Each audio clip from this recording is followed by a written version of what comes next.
Alright, this is part 2 of my trip to the range using the Pieta Remington 1858. I tried these little star cappers and we were testing the Kerr bullet. Okay, so we kind of covered 3 different things at once. And what I want to go over in this video is, if you noticed, there are some people that do watch the video closely. I had some problems with this Pieta copy. And we're going to discuss what was wrong and how I fixed it. The Remington is different from the Colt. I will explain that in another video and show close-ups.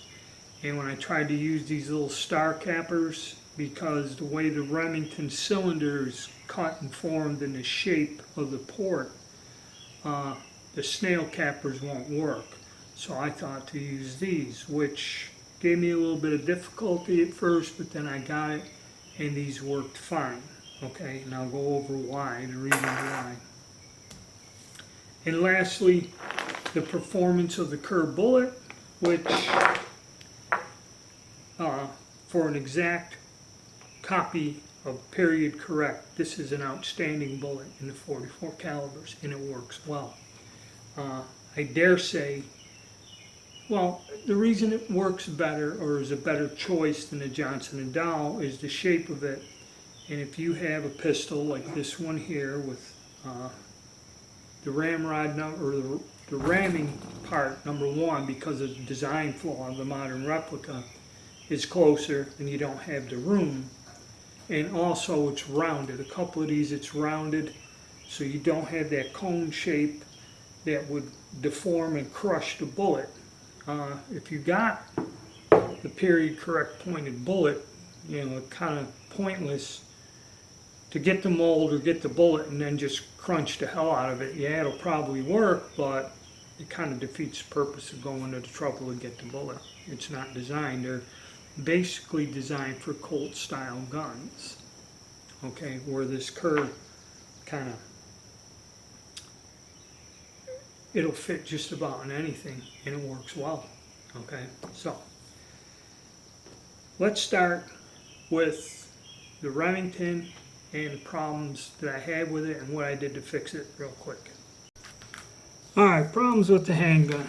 Like I said, I bought 2 of these Pietas, and if you were paying attention, now the other one doesn't do this, if you were paying attention to the video when I would cock the gun and go back to full cock, it would release on me. It wasn't engaging the Sarin hammer. But now, you hear that click.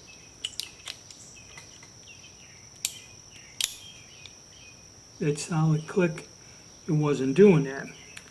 What the problem is in the hammer, there's 2 notches. One deep notch where the trigger goes up to the half cock position, like that. And then as it goes around the hammer, there's the last notch, okay, where that engages the trigger to be fired. Well, that notch was not cut square. You could see on it where it was rubbing on the high edges, and I had to take some very small needle files, the right type, put that in a vise, and then just hit that to where I smoothed out the edge, and now I have solid engagement. The other 1858 doesn't do that, so it's not on every gun. Also, I had a terrible problem. One of the things about the Remington design is you can get this apart fairly easily by pulling this out, half cock, and rotating out the cylinder. Okay. Clint Eastwood actually made a movie. There were people who get extra cylinders, and if you're putting a cartridge conversion in these, this is a selling point. Well, I could not get the gun or the cylinder in and out that easily, and what it was is the hand right here, this piece that pushes the cylinder around, it was misshapen and had some real bad burrs. It wouldn't go back in there, and it was creating problems for me getting the cylinder inside and out. Well, after I filed on that a little bit to get rid of them burrs, now this whole process, see, the burr was keeping it from where I can rotate this in there like that, then just slide this back once you line it up and get the gun back together. So it was nothing pretty serious, and any of us that get these Italian replicas know, depending on the time period and that, you're gonna have to work on them a little just to get them to function right sometimes. Some of them work fine right out of the box and never had to do anything to them. But that's what I had to do to correct the gun. And also, like I said, the way the shape of the frame is, for me to have trouble-free loading of the bullets, I would have to, right on this edge, take this, like chamfer this back, this part of the frame.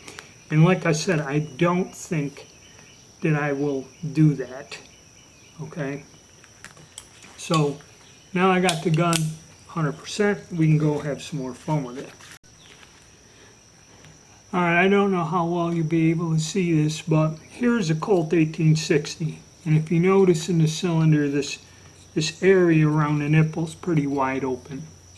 Now, the reason these things are cut like this is part of that is to deflect the cap blast out. And if you look at the Remington, it's cut in a different shape. It's wide at the top, then it narrows down in here. And I guess you can modify these by grinding this area right here and here open. I don't know why Remington did this. Also, the Remington nipple goes in at a slight angle where the Colts go in straight. So the Remington 1850 has a little bit different setup here in terms of how the nipple, how it's shielded, and that. And you can see there's a wide open gap where this kind of goes. You'll see it right along this area, it narrows. So it makes it difficult to get the standard cappers into this gun. And that's what's going to bring us to our next thing, this star capper. And the reason is it works fine on the Colts, okay? And it should be all right on the Remingtons. A little bit of a, see, what you do is come down and go back at an angle, and that'll snap off, okay? That's kind of where I was having a difficulty with this, where the Colt is pretty straightforward and you come off with it, not a problem. The Remington, see, I was pushing forward like on a Colt, that's where I had trouble. The Remington, you got to come down and pull kind of backwards on it, and then it'll cap. So let's look at these cappers. You know, this is just another style of or way of capping, and these are laser printed, I guess you call it.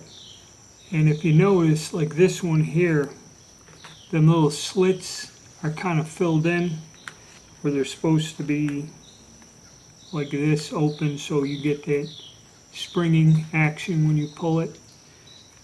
Well, I was using one of these where they're kind of plugged up, so you kind of had to break it in.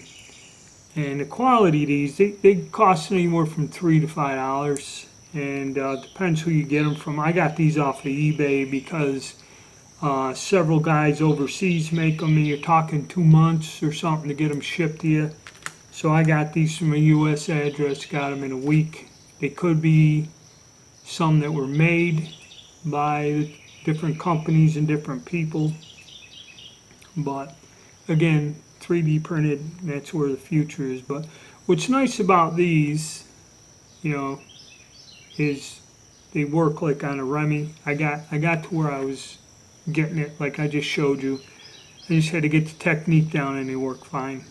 They take 10 or 11s, will fit in there.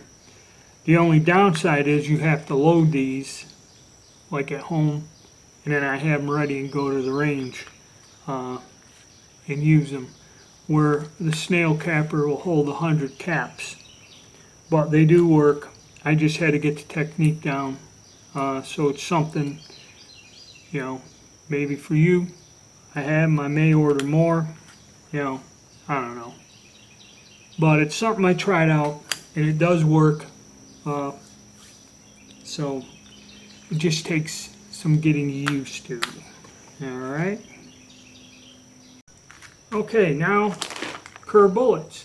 Part of the reason I went out also today, and also why I dug out the Remington, is to test out these Kerr bullets.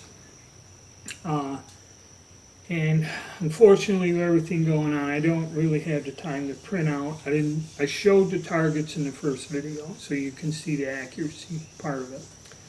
Now, as for the chronograph results, we're going to cut in, and you're going to see the computer screen, and we'll go over the chronograph results. And of course, the chronograph had to act up. Kind of didn't get a decent reading.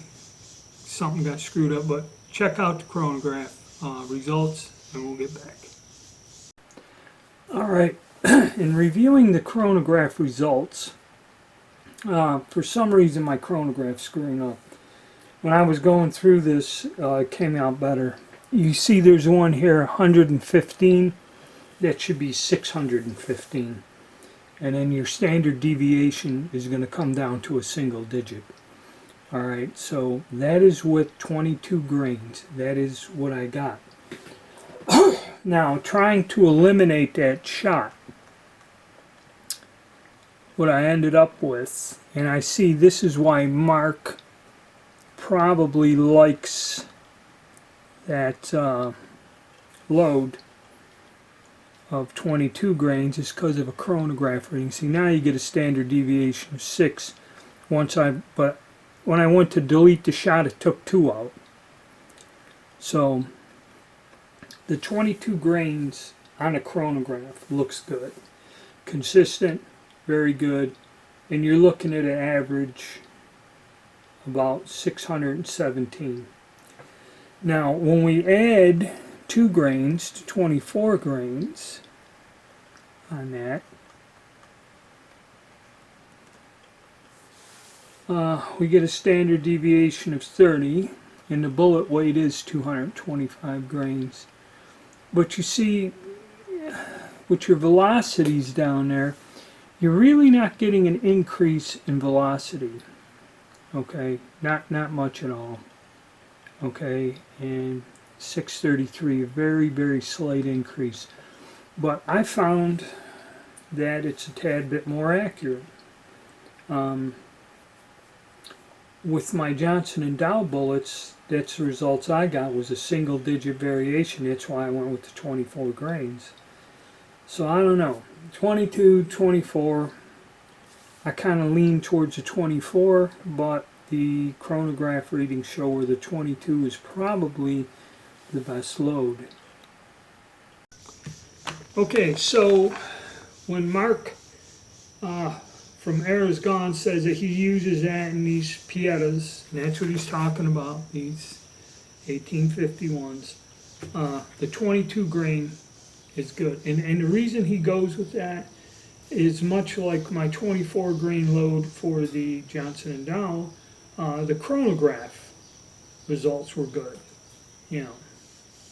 But as you've seen, when I put my 24 grain load in there, I got a little bit better accuracy, even though the standard deviation in that was off.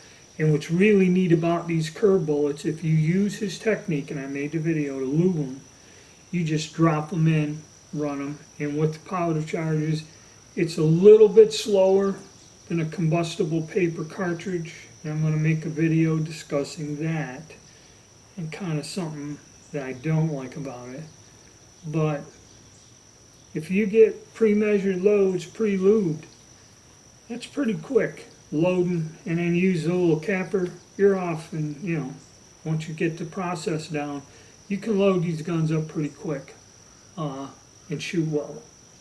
Alright, so the Kerr bullet, I really like it. I was impressed with it right out of the box. Okay, it's an interesting design. and it does work. Even though them bands are narrower, it does engage and shoot pretty damn straight. So that's my second part of all this and what I found using the Remington and the Kerr bullet. Now I'm going to start making some videos about using my 1860